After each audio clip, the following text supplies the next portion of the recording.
Hello friends. Now this is the lecture number 19 which cover the numerical of the lag lead compensator using Bode plot. That numerical is continue in this lecture. That is the second part of that video, video number 18, and this is the video number 19 which continue video. Now in the that video, in previous lecture we discussed the this numerical g of s is equal to k upon s plus 1 upon s plus 2. Then we are getting the that Bode plot. That Bode plot is the that Bode plot. Just wait. Yeah. In the previous case, in the previous lecture, we here discussed the numerical of Bode plot. That numerical is the considering the unity feedback system whose loop transfer function, open loop transfer function is g of s is equal to k upon s plus 1 s plus 2. Now this is the Bode plot for the uncompensated transfer function. This is the Bode plot for the uncompensated transfer function designed for the design in this previous numerical. And now this is the uncompensated system Bode plot. From that Bode plot, we are getting the different values. That values are also not as per our requirement. And finally, in the last, we are getting the lag lead compensated transfer function, that is called as the lag lead compensated transfer function. That is compensated transfer function, which are we are getting the compensated transfer function. That compensated transfer function is in the previous lecture. Now we are continuing here. Gc of s into g of s is equal to, we are getting the transfer function, that is 10 1 plus 1.43 s. Similarly, 1 plus 6.66 s upon s 1 plus 0.143 s 1 plus 66.66 s. Similarly, 1 plus s and 1 plus 0.5 s. This is the last transfer function. Now again we need to draw the Bode plot second time. Now this is the modified Bode plot, and this in that Bode plot we need a requirement of the that Bode plot is the, we need a phase margin is equal to 50 degree and gain margin is greater than or equal to 10 dB, greater than or equal to 10 dB. This is our requirement. Now in the numericals, that requirements are must be fulfilled by that about compensated transfer function system. Now for that, for Bode plot, we need to calculate magnitude plot calculations. Now magnitude plot calculations. For magnitude plot calculation, first of all we have to calculate the corner frequency, which one first comes.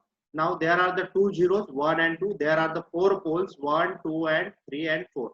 Now what are the corner frequency value? Suppose we have to calculate roughly 1 upon 0.5, that is equal to 1 by 0.5 means 2, and here 1 upon 1, that is equal to 1. Here suppose we are calculate roughly 1 upon 66.66, then here we are getting calculator, use the calculator. Now 1 upon 66.66, that is 1 upon 66.66, that means 0.015, that value is become 0.015. This is the third corner frequency, and where is the corner frequency? 1 upon 0.143, that is 1 upon 0.143 means 6.99, around 7 is there. Similarly here 1 upon 6.66, that is 1 upon 6.66, that is 0.15, that value is the 0.15, and next here is 1 upon 1.43 means what is the corner frequency? 1 upon 1.43. Why we are taking such type of the efforts? Because we are saving the time during, or we are saving the time for, or we are minimize the chances of the minimizing the chances of the to fail the Bode plot or magnitude plot calculations. So for that we have to first calculate roughly corner frequency. Now for that, first we have to draw the one table. That table is supposed to be this, and that table columns, consider. First column is factor, next is the corner frequency. So many parameters present in that transfer function. Normally in the lag lead compensator, there are the 5 to 4 poles are normally 5 to 4, 5 to 3 to 4 poles, or 2 to 3 zeros are normally present.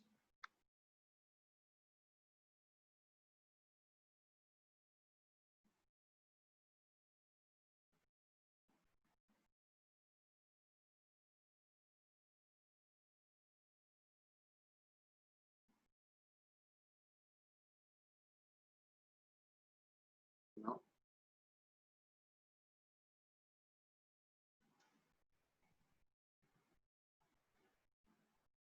suppose required.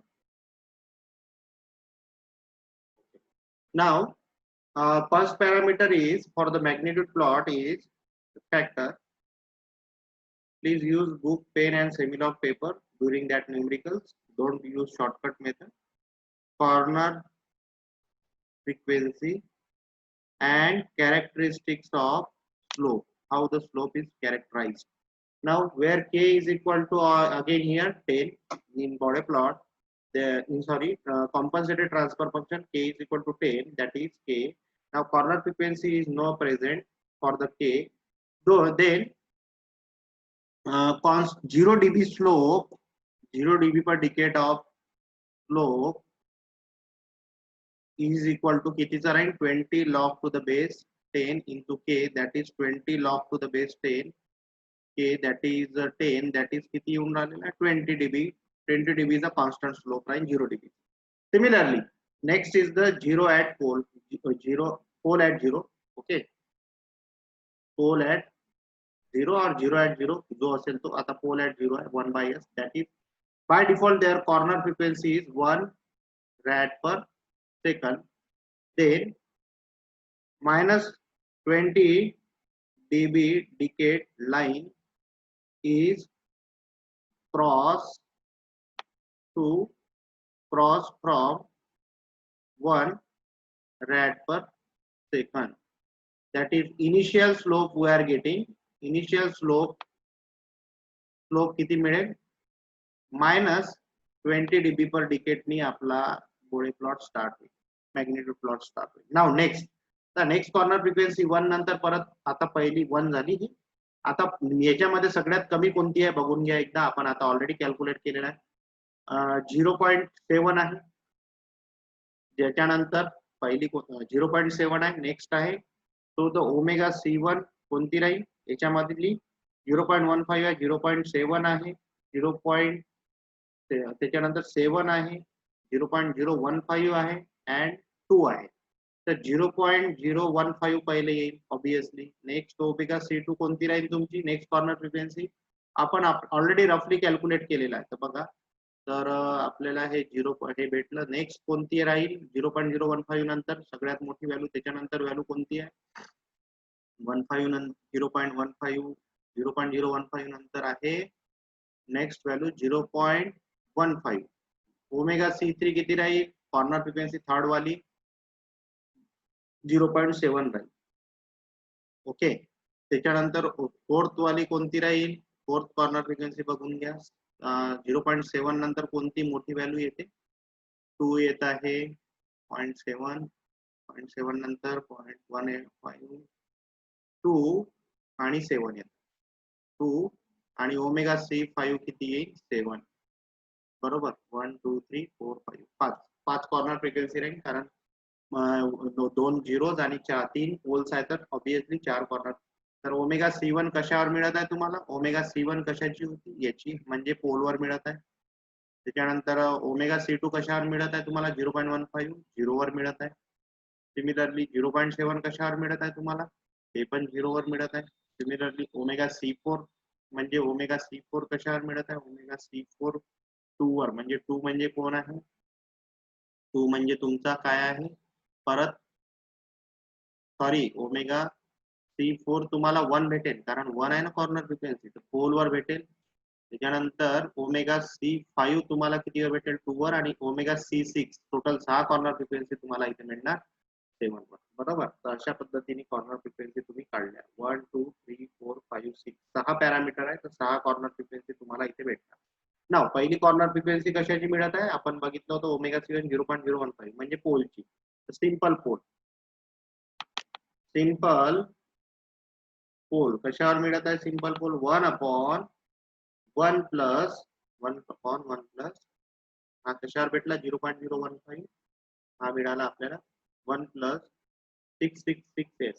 तर 1 plus 66.66 yes. तर omega C1 is equal to 1 upon T1, that is 1 upon 66.66 is equal to 0.0515 rad per second. Okay, this is the simple pole. Then slope changes minus simple pole असल्यामुळे minus 20 dB per decade from corner frequency for corner frequency omega C1 म्हणजे 0.005. then resultant slope किती राहील तुमचा? Initial किती आहे? -20. Present किती आहे? -20. तर प्रेझेंट रिझल्टंट स्लोप राहील -40 dB per decade. तर या कॉर्नर फ्रिक्वेन्सी पासून स्लोप कितीने चेंज होईल? -40 dB per decade. नेक्स्ट कोणता राहील parameter? Omega C2 is equal to 0.15. कोणामुळे मिळत आहे तो मिळत आहे तुम्हाला 1 प्लस 0 सिंपल 0 मुळे. तर सिंपल 0 कशावर? 1 प्लस 6.66 यस, कारण 1 बाय नाही राहील, कारण तो 0 आहे. तर omega C2 is equal to 1 upon T2, that is T2 काय याच्यामध्ये? 6.66, that is 0.15 rad per second. Okay, now again slope changes plus का बरं? आता 0 असल्यामुळे plus 20 dB per decade from corner frequency omega C2, that is resultant slope किती राहील तुमचा? Initial किती आहे याच्यासाठी? -40, आणि प्रेझेंट वाला किती आहे? +20. दॅट मीन्स किती राहील? -20 dB per decade चा तुमचा स्लोप. सिमिलरली 0 सिंपल 0 अजून राहील, कारण नेक्स्ट कॉर्नर फ्रिक्वेन्सी तुमची कशावर मिळत आहे बघा, तुम्ही बघून घ्या. ओमेगा C3 किती वेळ भेटत आहे? 0.7 वर. 0.7 कुठे भेटत आहे तुम्हाला? परत 0 वर भेटत आहे. तर 0 वर पहिले घेऊन घेऊ. तर 0 कुठला राहील? 1 plus 1.43 years. Okay, so omega C3 is equal to 1 upon T3, that is 1 upon 1.43 is equal to 0.7 rad per second. Okay, now slope changes plus परत प्लस 20 dB per decade, कारण सिंपल 0 आहे. decade from corner frequency omega C3, then resultant slope किती राहील तुमचा? Resultant slope initial तुमचा -20 आहे, present किती आहे? Plus -20 plus 20, that is equal to 0 dB per decade नी रिझल्टंट स्लोप तुमचा कुठून राहील? ओमेगा C3 वर.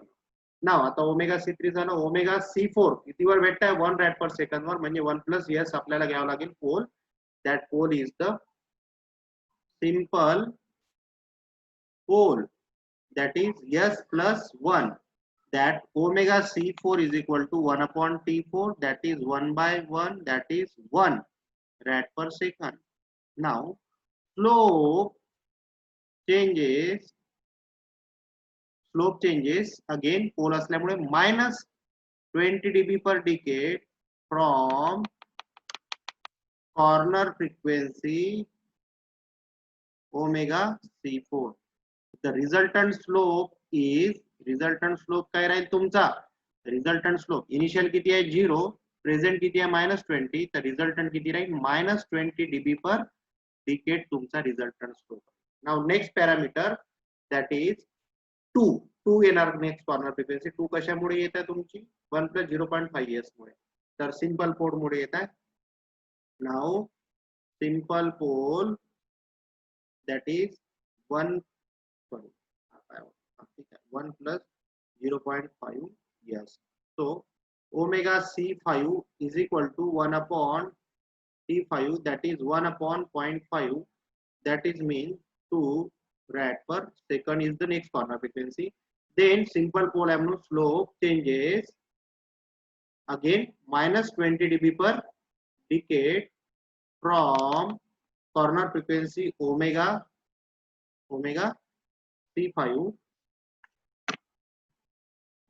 from corner frequency omega c5, that is resultant slope is equal to काय राहील. इनिशियल किती आहे -20, प्रेझेंट किती आहे -20, तर किती राहील -40 dB पर डिकेड नी चेंज होईल resultant slope. Now next corner frequency last वाली कितीवर राहील omega C is equal to 7 वर. तर 7 कुठे भेटला होता आपल्याला 7 हा इथे भेटला होता. तर या वाला पोल आपल्याला घ्यावा लागेल. तर आपण पहिलेच रफली काढल्यामुळे आपले कॅल्क्युलेशन चुकणार नाही, हे याच्या हा फायदा होतो.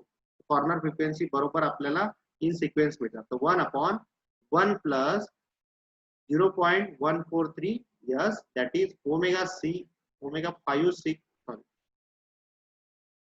c6 is equal to next corner frequency t6 is equal to 1 upon 0.143, that is equal to 7 rad per second last corner frequency. So the slope changes, simple pole आहे परत, changes -20 dB per decade from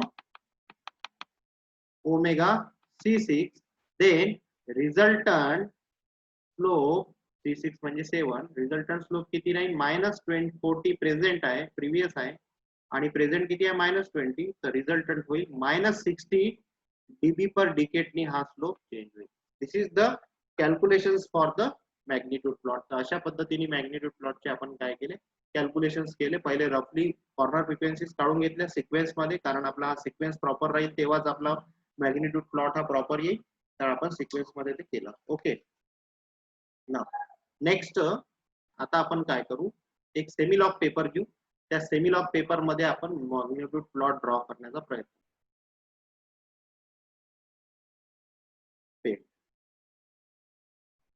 तर ह्या सेमीलॉग paper मध्ये ज्या खालचे values आहे कोणत्या ओमेगाचे value, त्या व्हॅल्यू सफिशियंट नाही आहे आपल्या न्यूमरिकल साठी.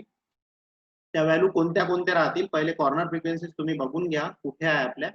त्या कॉर्नर फ्रिक्वेन्सी आहे मिनिमम आपली 1 आहे, मिनिमम 0.015 आहे. तर आपल्याला मिनिमम व्हॅल्यू कोणती घ्यावी लागेल 0.01 आहे. तर 0.001 पासून तरी ऍटलिस्ट आपल्याला मॅग्निट्यूड प्लॉट ड्रॉ करावा लागेल 0.001 पासून.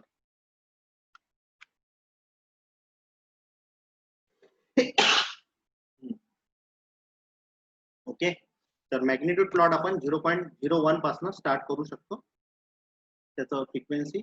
तर आपण मार्क करून घेऊ. मिनिमम 0.01 होती, 0.015 होती, तर इथे आपण 0.01 पासून स्टार्ट करू शकतो.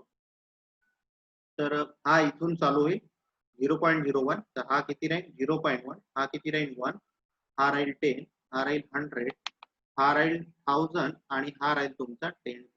ओके, तर डिपेंड्स ऑन कॉर्नर फ्रिक्वेन्सी त्या रीडिंग्स खालच्या तुम्हाला मार्क करायच्या. ओके, नाउ रेफरन्स लाईन आपण 0 dB ची लाईन आपण इथे कॅल्क्युलेट करून घेतली. This is the scale of dB and this is the degree scale. Okay, तर हा फेज वाला प्लॉट आहे. तर -60 -40 -20 20 60 आणि प्लस मध्ये ह्या व्हॅल्यू मार्क करून घेतल्या तुम्ही. तर तुम्हाला इथे स्लोप पण तुम्ही रेफरन्स लाईन ड्रॉ करून घेतल्या. -20 dB slope, -40 dB, -60, +20 dB, -40 sorry +40 आणि +60 dB चा रेफरन्स लाईन ड्रॉ करून घेतल्या.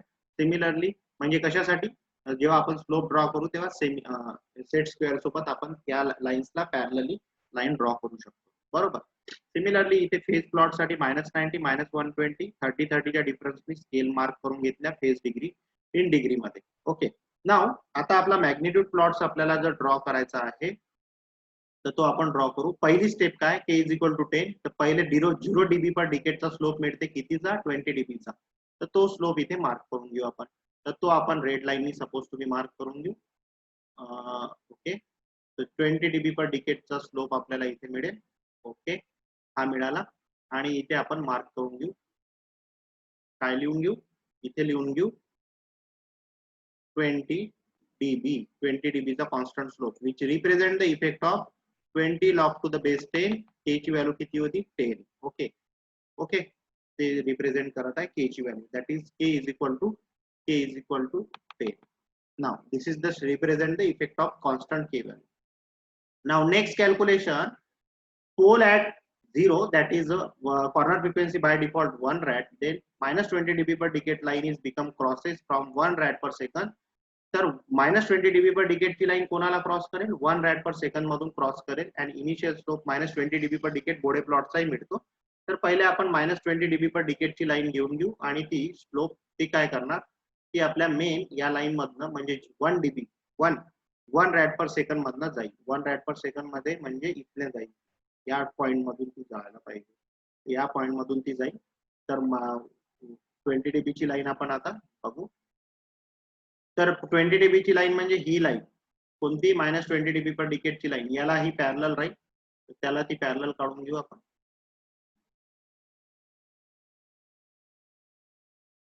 त्याला ती पॅरलल तर प्रॉपर नाही आहे, आपण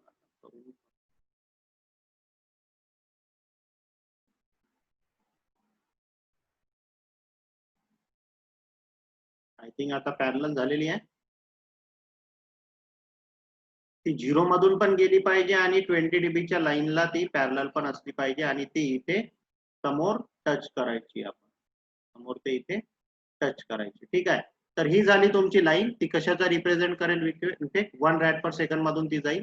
तर ती रिप्रेझेंट करेल, ती आहे minus 20 dB पर डिकेड ची लाईन आहे आणि ती रिप्रेझेंट करते effect of 1/s. Represent the effect of 1/s which provide the initial slope of the Bode plot. Initial slope आपल्याला बोडे प्लॉटचा देते. बरोबर. नाव आता याच्यामध्ये हे लक्षात घ्या, हा जर 1 इथे असता तर आपण हा पॉइंट इथे इंटरसेक्ट केला असता या पॉइंटवर. बरोबर. पण आता हा 1 इथे आहे म्हणजे 1 आणि 2 नंबरच्या लोकेशनवर आहे, कारण अकॉर्डिंग टू स्केल आपण ते घेतलेलं आहे. तर हा कसा काढायचा मॅग्निट्यूड प्लॉट? तर हे लक्षात घ्या, लास्ट टाइम आपण असं न्यूमरिकल घेतलं होतं. आपण त्या कंडिशन्स मध्ये काय करतो, त्या कंडिशन मध्ये आपण 1 dB, हा त्या कंडिशन्स मध्ये आपण काय करायचं आता परत ते करत असताना, हा तर तो प्लॉट आपला मॅग्निट्यूड प्लॉट हा 0 dB च्या लाईन मधून गेला पाहिजे. तर काय केलेलं आहे आपण बघून घेऊ एकदा.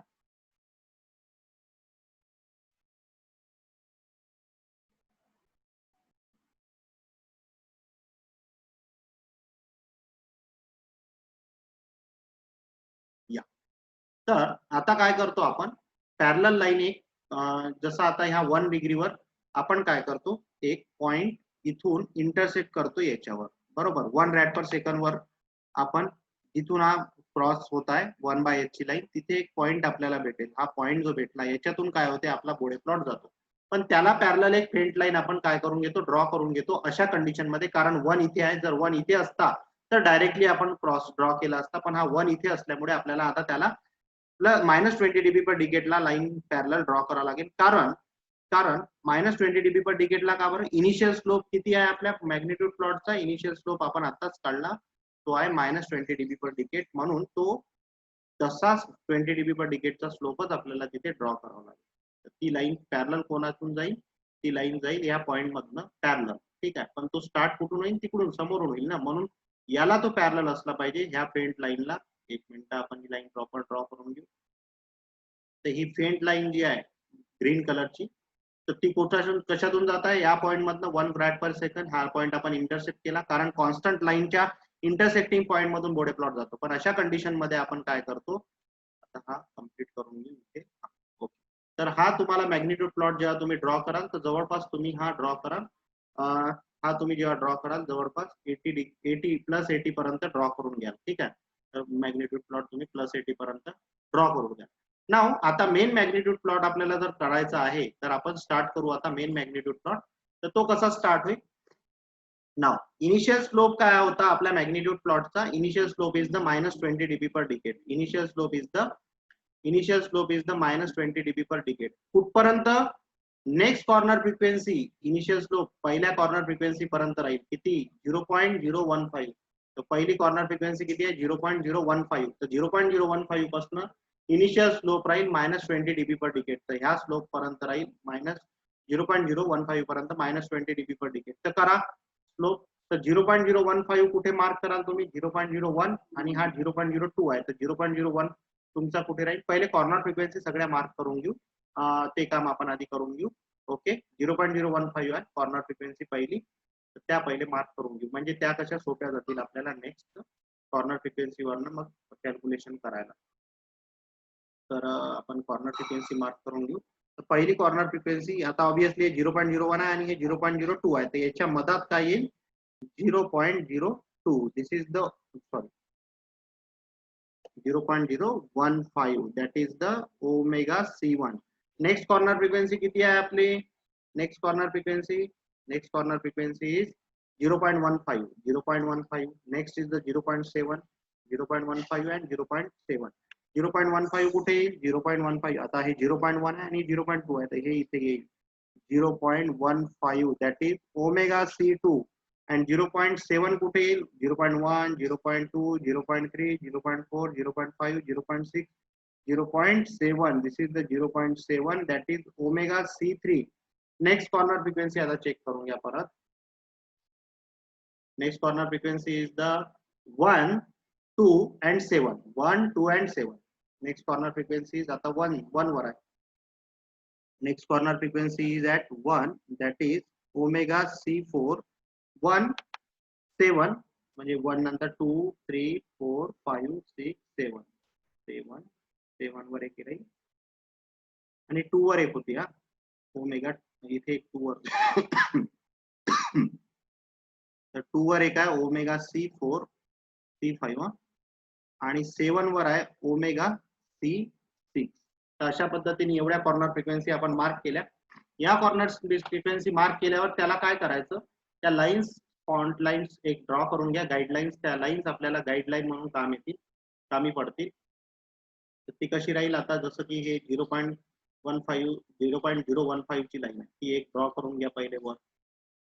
नेहमी हा सिक्वेन्स वापरायचा. ह्या लाईन फॉन्ट थेंड घ्यायच्या. सिमिलरली दुसरी कॉर्नर फ्रिक्वेन्सी राहील तुमची ओमेगा C2 0.15 वर ती पण मार्क करून घ्या. ठीक आहे. नेक्स्ट कॉर्नर फ्रिक्वेन्सी 0.7 आहे तर ती मार्क करून घ्या 0.7. नेक्स्ट कॉर्नर फ्रिक्वेन्सी तुमची किती आहे 1 आहे तर ती मार्क करून घ्या 1. ठीक आहे 1 झाली. नेक्स्ट कॉर्नर फ्रिक्वेन्सी तुमची किती आहे हे 2 वर होती तर 2 इथे आहे. नेक्स्ट कॉर्नर फ्रिक्वेन्सी 2 वर तुम्ही मार्क केली. त्याच्यानंतर नेक्स्ट कॉर्नर फ्रिक्वेन्सी तुमची किती वर आहे 7 म्हणजे लास्ट वाली 7 वर आहे. तर अशा पद्धतीने तुम्ही ह्या मार्क करून घ्यायचे ग्रीन लाईन ज्या गाईडलाईन्स राहतील आपल्या बोडे प्लॉट मॅग्निट्यूड प्लॉटसाठी. आता आपण ब्ल्यू कलरचा यूज करून काय करू मेन मॅग्निट्यूड प्लॉट चालू करू. आता मला सांगा आपण म्हटलं होतं की इनिशियल स्लोप जो आहे बोडे प्लॉटचा -20 dB पर डिकेट आणि बोडे प्लॉट हा पॉईंट मधनही गेला पाहिजे जिथे 1 rad per second corner frequency असेल आणि ती लाईन आपण वर इंटरसेप्ट केली तर कॉन्स्टंट वर जिथे तो टच करेल त्या पॉईंट मधून मॅग्निट्यूड प्लॉट गेला पाहिजे. पण अशा कंडिशन मध्ये जिथे 1 डायरेक्टली इथून आणि नेक्स्ट पोझिशनवर नाही आहे मॅग्निट्यूड प्लॉटच्या या ओमेगा पोझिशन इथे नाही आहे तो दुसऱ्या पोझिशनवर आहे तर त्या कंडिशन मध्ये नेहमी काय करायचं एक पॅरलल लाईन इनिशियल स्लोप जेवढा असतो -20 dB पर डिकेटच्या लाईनला पॅरलल काढायचा. आता आपण स्लोप कुठून आता कॅल्क्युलेशन्स काय म्हणते इनिशियल स्लोप आपला काय राहील -20 dB पर डिकेटचा राहील कुठपर्यंत राहील पहिली कॉर्नर फ्रिक्वेन्सी दॅट इज 0.015. तर फर्स्ट कॉर्नर फ्रिक्वेन्सी पर्यंत तो राहील.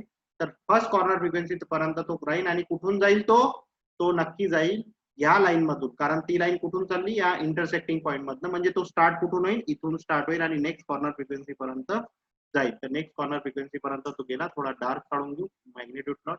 तर इथून त्या लाईन मधून तो स्टार्ट झाला आणि कुठपर्यंत गेला नेक्स्ट कॉर्नर फ्रिक्वेन्सी बघा 20 dB पर डिकेटच्या लाईनला तो स्लोप आहे. तर 0.015 पर्यंत तो स्लोप आलेला आहे 0.015 पर्यंत करेक्ट आहे. नाव नेक्स्ट आता या कॉर्नर फ्रिक्वेन्सीवर रिझल्ट स्लोप कितीने चेंज होत आहे -20 dB पर डिकेट पण रिझल्टंट स्लोप कितीने चेंज होईल -40 dB पर डिकेट कारण इनिशियल स्लोप किती आहे -20 dB पर डिकेट. तर initial minus present initial plus present किती आहे minus minus 20 minus 20 minus 20 minus 40 मिळाला. तर रिझल्टंट स्लोप किती आहे मायनस 40 dB पर डिकेट. कुठून ओमेगा C1 कुठपर्यंत नेक्स्ट कॉर्नर फ्रिक्वेन्सी कोणती नेक्स्ट कॉर्नर फ्रिक्वेन्सी 0.15 पर्यंत चेंज होईल मायनस 40 dB पर डिकेट. तर नेक्स्ट कॉर्नर फ्रिक्वेन्सी पर्यंत चेंज होईल minus 40 dB per decade. Next corner frequency 0.15 आहे. तर घेऊन घ्या नेक्स्ट कॉर्नर फ्रिक्वेन्सी पर्यंत चेंज करा मायनस 40 dB पर डिकेट. तर मायनस 40 dB पर डिकेटच्या लाईनला ती लाईन पॅरलल काढून घ्या. ती लाईन बाय तुम्हाला पॅरलल दिसत आहे जवळपास. मायनस 40 dB ची लाईन जी आहे त्याला ती लाईन पॅरललच निघेल अशा टाईपचा तो निघाला. ठीक आहे. ओके. तर हा झाला तुमचा स्लोप. नाव हे थोडे मार्क करून घ्या स्लोप्स म्हणजे कन्फ्युजन नाही राहील. पहिला स्लोप तुमचा इनिशियल किती होता minus 20 dB per decade. Next slope तुमचा चेंज झाला 0.015 पासून मायनस 40 dB पर डिकेटनी तो चेंज झाला. नाव आता नेक्स्ट स्लोप कुठून चेंज होईल next corner frequency that is 0.15 पासून. तर कितीनी चेंज होतोय प्लस 20 dB पर डिकेट कारण तो सिंपल 0 आहे. तर रिझल्टंट स्लोप किती आहे मायनस 20 dB कारण इनिशियल स्लोप होता minus 40 present plus resultant slope minus 20 dB per डिकेटनी होतोय. तर रिझल्टंट स्लोप ओमेगा C2 पासून कितीनी चेंज होतोय 0.15 रॅड पर सेकंड पासून मायनस 20 dB पर डिकेटनी स्लोप चेंज होतो. तर तो आपण चेंज करून घेऊ मायनस 20 dB पर डिकेटनी स्लोप चेंज करून घेऊ. ओके. तर कुठपर्यंत होईल नेक्स्ट कॉर्नर फ्रिक्वेन्सी पर्यंत. नेक्स्ट कॉर्नर फ्रिक्वेन्सी किती आहे नेक्स्ट कॉर्नर फ्रिक्वेन्सी तुमची आहे नेक्स्ट कॉर्नर फ्रिक्वेन्सी पर्यंत चेंज आहे 0.7 पर्यंत. नेक्स्ट कॉर्नर फ्रिक्वेन्सी पर्यंत तो चेंज होईल. बघा आता तर तो चेंज करू आपण 0.7 पर्यंत तो चेंज होईल मायनस 20 dB पर डिकेट. परत स्लोप वर जाईल थोडा मायनस 20 dB पर डिकेट म्हटल्यावर कारण हा 20 dB च्या लाईनला पॅरलल राहील. ओके. तर हा झाला मायनस 20 dB पर डिकेटचा slope.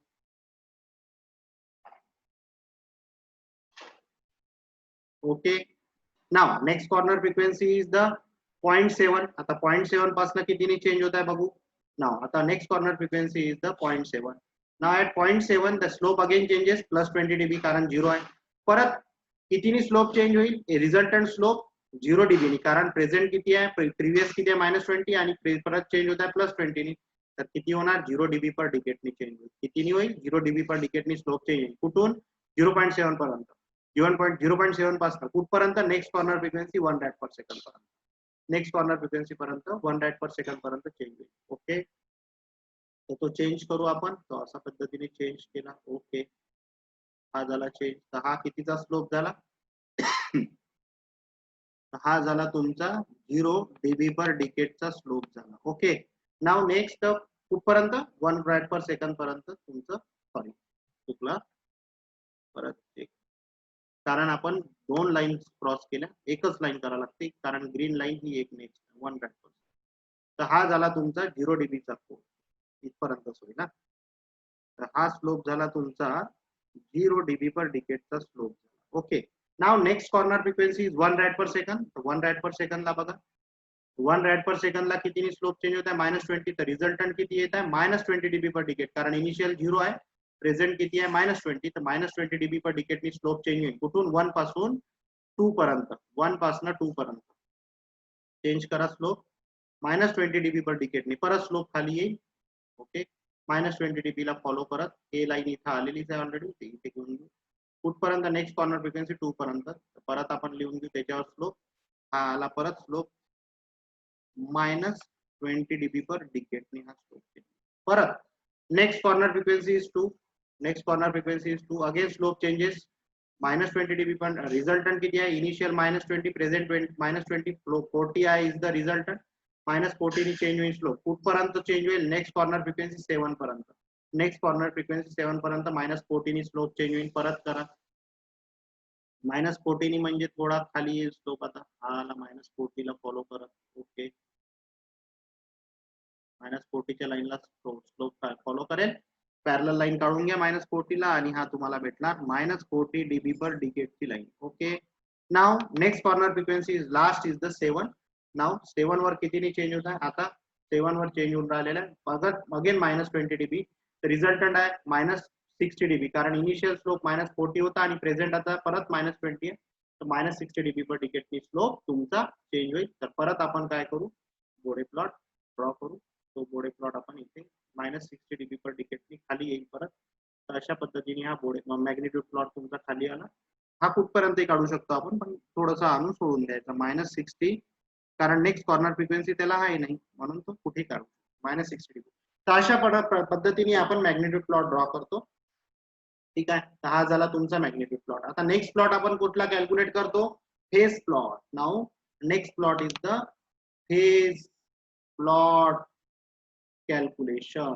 Phase plot calculation. Phase plot calculation साठी काय करतो आपण, G of s is equal to आपला मेन जो काही ट्रान्सफर फंक्शन आहे तो घेऊन घ्या. काय आहे, 10 1 plus 1.43s 1 plus 6.66s upon आपला ट्रान्सफर फंक्शन होता, कॉम्पन्सेटेड ट्रान्सफर फंक्शन, ज्याच्यासाठी बोडे प्लॉट काढला आपण. Yes 1 plus 0.143s 1 plus 66.66s 1 plus yes 1 plus 0.5s. Okay. तर हे होतं आपलं ट्रान्सफर फंक्शन. ना अँगल काढायचा आपल्याला फाय.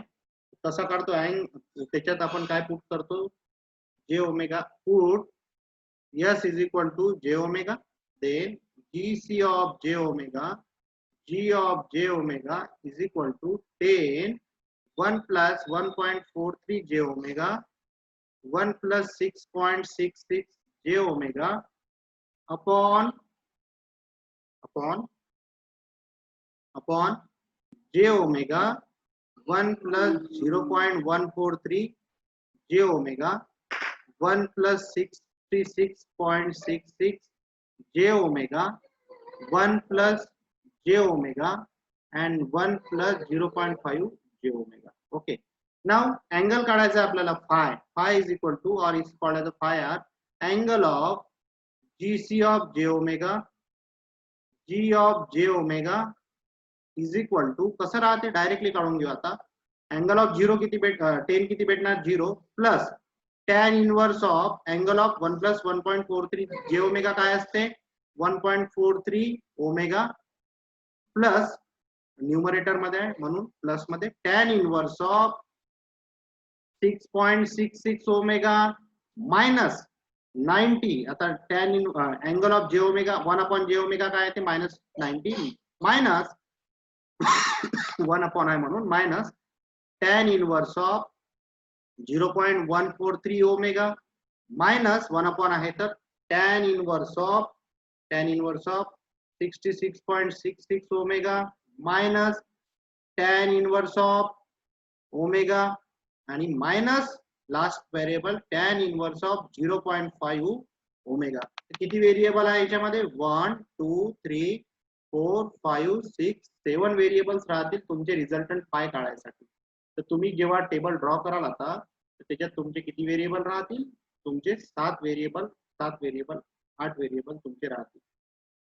7 व्हेरिएबल तुम्हाला कॅल्क्युलेट करायचे आहे बघा. तर सपोज तुम्ही कॅल्क्युलेट करा हे व्हेरिएबल, मी इथे व्हॅल्यू पुट करतो. तर तुमचे कॉलम्स राहतील 1 पहिला कॉलम, दुसरा कॉलम हा एक लावून वाला कॉलम घेऊया ओमेगाचा, जास्त मोठा नाही पाहिजे. त्यानंतर हा तिसरा कॉलम 4 5 6 1 2 3 4 5 6 आणि 7. ठीक आहे, हे तुमचे व्हॅल्यू झाले. समजा आपण ड्रॉ करतोय 6 कॉलम्स 6 व्हॅल्यू समजा घेऊ आपण ओमेगाच्या. थोडा स्मूथ कर्व समजा घ्यायचा असेल आपल्याला तर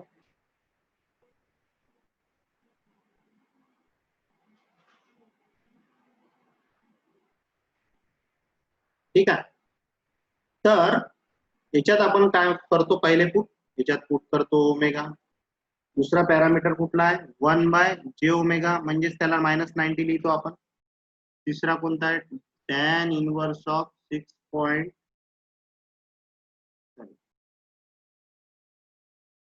1.43 ओमेगा जे काही आहे ते पुट करत चला. मी इथे त्या सिक्वेन्सने पुट करतो ज्या सिक्वेन्सने माझ्याजवळ आहे. Omega minus sorry tan inverse of 6.67, similarly plus tan inverse of 1.43 omega minus tan inverse of omega minus tan inverse of 0.5 omega, त्यानंतर minus tan inverse of 0.143 omega, and this is the resultant phi r. Now values आपण suppose आपण घेतोय 0.02, 0.1, 0.1 नंतर 0.5, 1, 2, 4 suppose एवढ्या value आपण घेतल्या समजा याच्यासाठीच काढून घेऊ. तर बाय डिफॉल्ट हा -90च राहील. पोल सिंपल पोल ॲट 0 त्याचा अँगल -90च राहतो. -90. आता हे ओमेगाची व्हॅल्यू 0.02 ची व्हॅल्यू ओमेगा इथं पुट करा. टॅन इनवर्सचा फॉर्म्युला पुट करा तर 0.2 आणि हा फॉर्म्युला कॅल्क्युलेटर मध्ये कॅल्क्युलेट करा. तर किती भेटणारा -5813 -81.46 -88.2 -89.1 89.5 मायनस मध्ये -89.7. ठीक आहे. 7. नाव सिमिलरली या कॉलम मध्ये काही प्लस मध्ये येते सगळे अँगल 7.6 33.7 73.7 81.47 प्लस मध्ये 85.7 and 87.8. ठीक आहे. सिमिलरली प्लस 1.63 प्लस कारण सगळे प्लस मध्ये 8.13 plus 35.5 plus 55 plus 70.1 and plus 80 degree. ठीक आहे. नेक्स्ट एंगल्स आर ओमेगा वाले -1.1 -5.7 -26.56 -45 -63.4 and -75.9. Similarly tan inverse of 0.5 मध्ये ओमेगा पुट करा तर काय भेटणार 0.57 डिग्री -2.86 -14.03 -26.56 -45 डिग्री. सगळ्यांनी कॅल्क्युलेटरने सॉल्व्ह करायचं आहे. -63.4 ओमेगाची व्हॅल्यू पुट करायची आहे. 0.16 डिग्री -0.81 डिग्री -4.08 -8.13 -15.96 and -29.8. आता हे जे काही अँगल मिळाले हे सगळे ऍड करा प्लस मायनस मध्ये सगळे. जसं हा रिझल्टंट कसा भेटणार हे सगळे कॉलम हे सगळे ऍड केल्यावर तुम्हाला भेटणार रिझल्टंट काय भेटणार या कॉलम मधले या रो मधले ऍड केल्यानंतर काय भेटणार -135.7 -139 डिग्री -114.1 डिग्री -122.3 डिग्री -148 डिग्री आणि -181 डिग्री. तर अशा पद्धतीने तुम्हाला मिळाले. तर आता हे नोट डाऊन करू कोणते कोणते पॉइंट ओमेगाची व्हॅल्यू करस्पॉन्डिंग ओमेगाची व्हॅल्यू आणि त्याला करस्पॉन्डिंग ओमेगा आया हा नोट डाऊन करू. तर आपण नोट डाऊन करून घ्या. 0.02 आता ह्या पहिले ओमेगाच्या value corner frequency note down करून घ्या त्याच्यावर म्हणजे ते सोपं जाईल तुम्हाला. पहिले कोणता आहे तुमचा 0.02 केला तुम्ही तर 0.02 म्हणजे तुम्हाला इथे भेटणार 0.02. नेक्स्ट कोणता आहे तुमचा 0.1 0.1 म्हणजे इथे. नेक्स्ट तुमचा कोणता आहे 0.5 0.5 म्हणजे 1 2 0.2 0.3 0.4 0.5 0.5 इथं. ठीक आहे. नेक्स्ट कोणता आहे तुमची व्हॅल्यू 1 पुट केली होती आपण तर 1 नेक्स्ट कोणती व्हॅल्यू होती 2 केली होती तर 2 इथे मिळाला हा 2 सिमिलरली नेक्स्ट कोणता आहे 4 3 आणि 4 हा 4 ठीक आहे एवढ्या व्हॅल्यू आपण मार्क करून घेऊ तर जी -180 डिग्रीची लाईन तुम्ही इथं रेफरन्स लाईन काढलेलीच आहे आणि ह्या फेज व्हॅल्यू टाकलेल्या आहे -90 त्यानुसार काय करा आता मार्क करा जसं 0.02 वर किती व्हॅल्यू तुम्हाला भेटत आहे 0.02 वर तर 0.02 वर तुम्हाला भेटत आहे -135.7 -135 सरळ सरळ -135.7 कारण तेवढी तर व्हॅल्यू आपण एक्झॅक्ट नाही करू शकत 90 हा 120 आहे 137 एवढ्यात येईल 126 कारण एक लाईन 6 ची 126 132 मध्ये परत 6 मिळाले 180 137 आहे ना आपली व्हॅल्यू तर एवढ्यात ते भेटणार तर किती भेटणार एवढ्यात ती व्हॅल्यू भेटणार 0.02 वर एवढ्यात भेटणार ती ठीक आहे तर ती मार्क केली me now next is the value sorry -135 होती -135 म्हणजे 126 येईल 136 132 132 मध्ये परत 6 ऍड केले तर 138 तर एवढ्यात येईल ठीक आहे हा पॉइंट इथे भेटला next point is now next point is the हा 0.1 वर किती आहे -139 आहे -139 तर 0.1 वर 0.1 वर -139 138 एवढ्यात येते एवढ्यात 139 ओके मार्क केला सिमिलरली नेक्स्ट पॉइंट इज 0.5 वर किती येते -114 हा किती येत आहे -114 0.5 वर -114 कुठे भेटन बघा ही लाईन किती आहे 120 ची 90 पासून 96 मध्ये परत 6 ऍड झाले 102 मध्ये परत 6 ऍड झाले 108 मध्ये परत 6 ऍड झाले 108 मध्ये परत 6 ऍड झाले तर ते झाले तुमचे 114 ठीक आहे 114 आपल्याला पाहिजे होतं ते इथे मार्क ठीक आहे किती वर 0.5 वर नेक्स्ट आहे 1 वर किती आहे -122 -122.3 म्हणजे 122 घेऊन घेऊ 1 वर 122 घेऊन घेऊ तर आपल्याजवळ परत 120 आहे इथे 122 साठी 126 च्या खाली याच्या एवढ्यात मधात नेक्स्ट कॉर्नर फ्रिक्वेन्सी नेक्स्ट